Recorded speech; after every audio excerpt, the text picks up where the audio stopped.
My name is Amber Rainey and I live with sensory processing disorder. Sometimes my condition makes me feel isolated from other people, but sometimes I find unexpected connections. My guest today is Cassidy Silva, and like her, I too have a disorder that has an OCD component and a routine component. My life is very much lived by routines that make me comfortable. I'm also very brand loyal because I know in clothing how that brand feels, in food how that brand tastes. I have the ability to know what is expected if I stick with a particular brand. With the routines, it helps me stay calm. It helps me when things beyond my control happen. I can deal with those things a little bit better than I could if my day was just complete chaos. Recently I got a puppy, and because I have routines and other things, the puppy's routines with potty training have affected me, but not as bad as they would affect me if I didn't keep my house in order and know where things were, and know where such as a towel is or a cleaning product if the puppy pees on the carpet.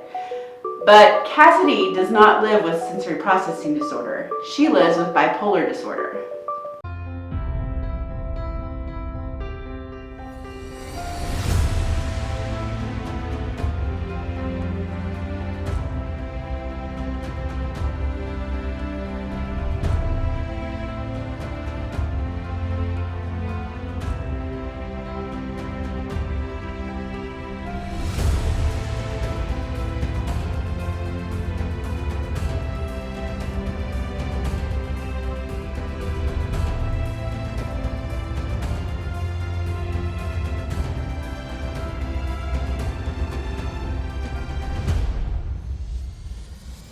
Thank you for coming, Cassidy.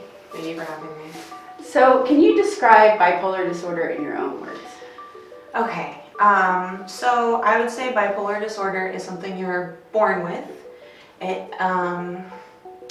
It's like how the average person has a spectrum of emotion. Let's say there's good feelings and bad feelings, and they have stopping points, like right here. The bipolar spectrum goes on forever, like a line graph. And it's like you're either super excited about something or you're really depressed about something. There's no like middle ground. And I find that it affects a lot of different aspects of your life. Like you'll have other mini disorders along with it. Like you'll have anxiety, you'll have eating disorders, lots of compulsive behaviors. For me, it's really, really bad social anxiety. Like I get really nervous, shaky. Like now I get like that sometimes. I get really emotional talking about bipolar disorder too. So it is treatable, but not curable. So it's like any other thing that you're born with. You're type 1 diabetic. You're not expecting to cure it, but you definitely want to treat it with medication, and even a healthy diet can be really helpful too with pretty much any medical condition. Yeah, that's basically it. It's just something that you're born with. It's real. I find that a lot of people deny that it's a real thing. Nice people have it, mean people have it, anyone can have it. It is genetic. My mother has it as well. So she looked out for a lot of the early warning signs when I was a child because she kind of had suspicions. Yeah. You can't really be diagnosed until you're around 15, typically.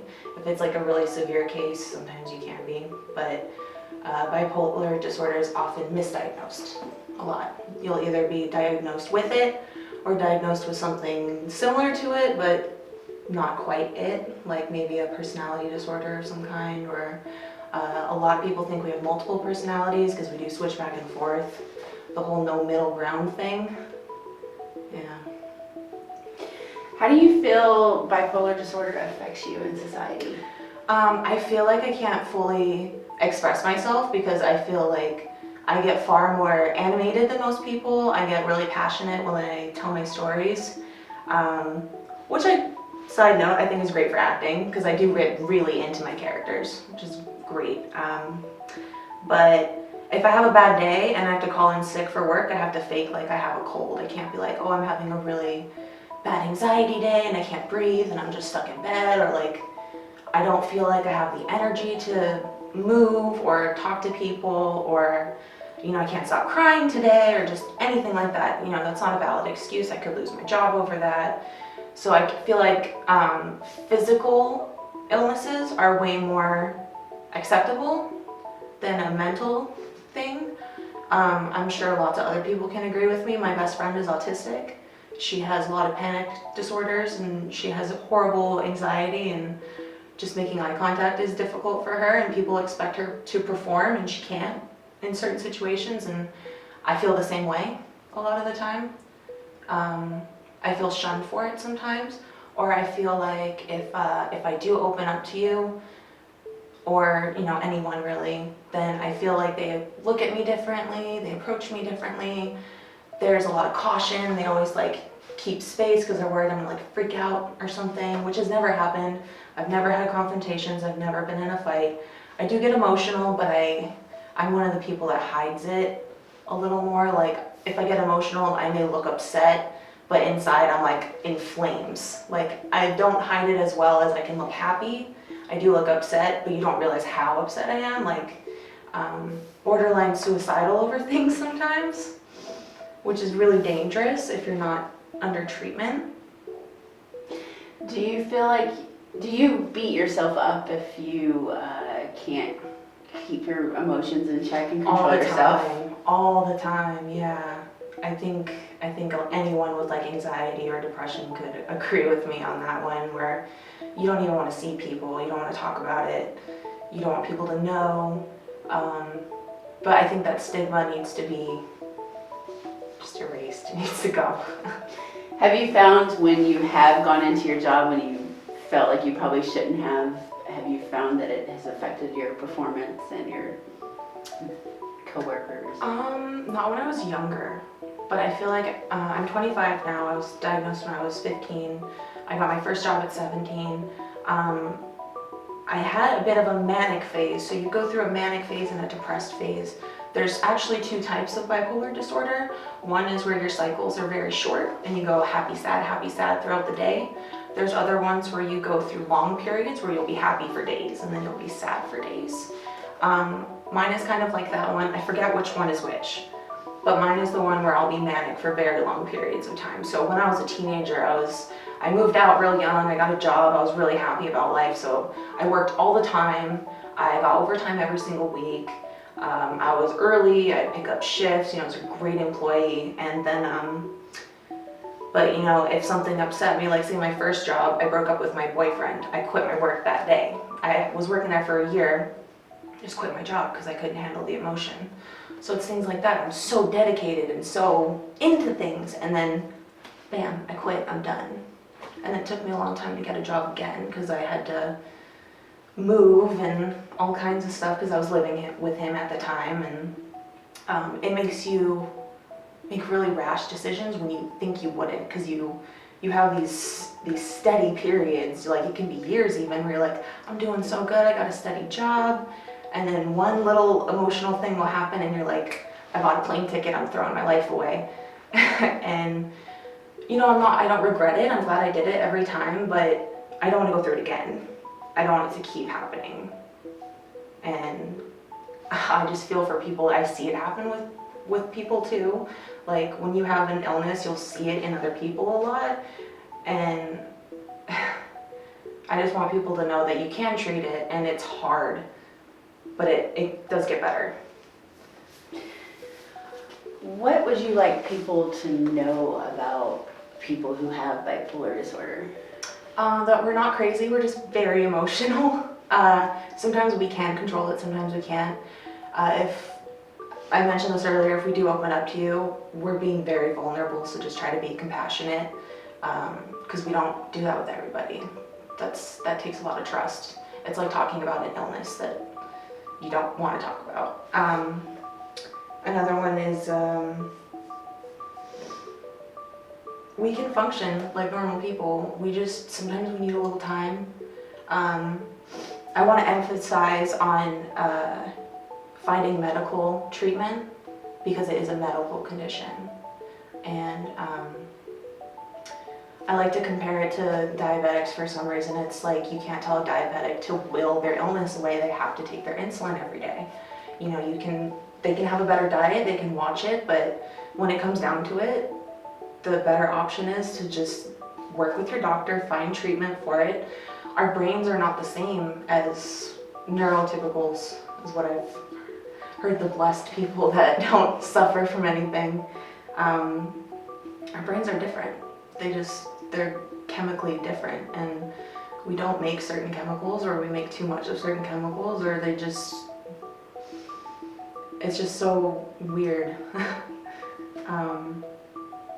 Like for bipolar people especially, we can't take antidepressants alone because we get manic. And being manic is just as dangerous as being depressed because you kind of become addicted to being manic. You're like, I feel so good, I feel on top of the world, I feel like I could jump off a building and live. And you don't want to lose that because when you're on the antidepressants and other things, you feel like that's who you are and you feel like you're not yourself anymore. But you are still yourself, you're just a more balanced version of yourself because it's all about balance. And that's probably the hardest part for bipolar people is keeping balance. Like, I have a binge eating disorder as well. I can't just eat something and put it away. I have to eat. And the next day I beat myself up and then I don't eat for 2 days and then I'm sick and then I eat again. It's just like constant cycles like that. Or like with work, I work, burn myself out, I stop, I go to school, I get straight A's and then I fail. It's like, it's frustrating because I feel like I constantly have to start over. But I feel like treatment should help and will help, and even though it's not going to be perfect, it should get better. Do you have the ability to tell when you're moving from one phase to the other, or is it just like you wake up the next day and it's that way, or does it happen in the middle of the day? It's very random. Sometimes I'll, like how they say wake up on the wrong side of bed, like I'll wake up in a bad mood, and being female and having hormones, you're like, is this my bipolar disorder? Is it PMS? Like, I don't know, because honestly, they feel the same. Like, that's kind of a way I would describe it, is you just don't feel in control of your emotions whatsoever.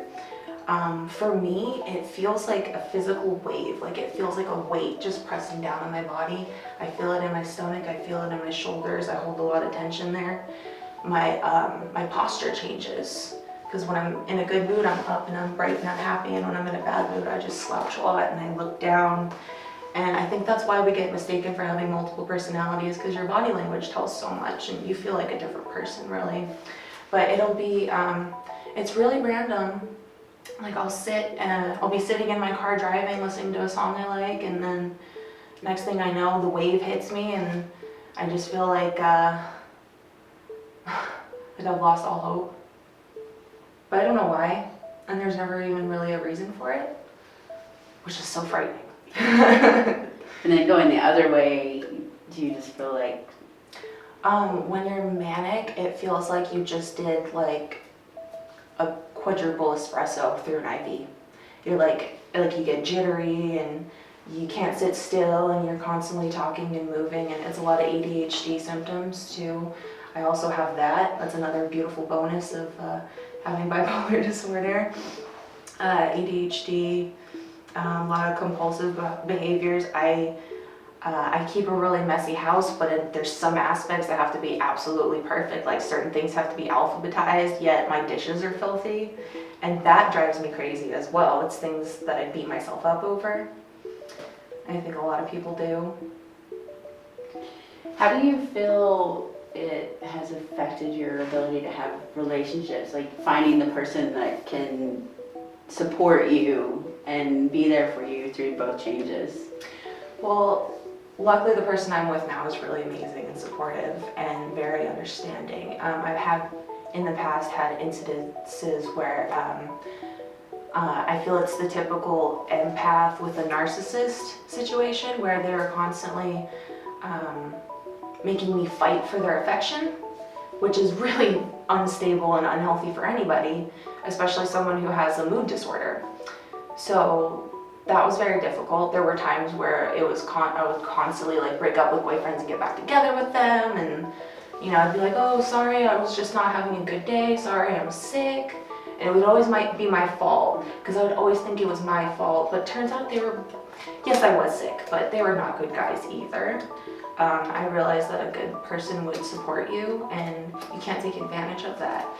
That was a big reason I went into treatment this last time, was because I found myself down a lot, even though I was very happy. I was in a good relationship, I had a good job, I was stable, we had, you know, 2 cats, we were doing great, but I couldn't get out of bed, I couldn't stop crying like someone died for no reason.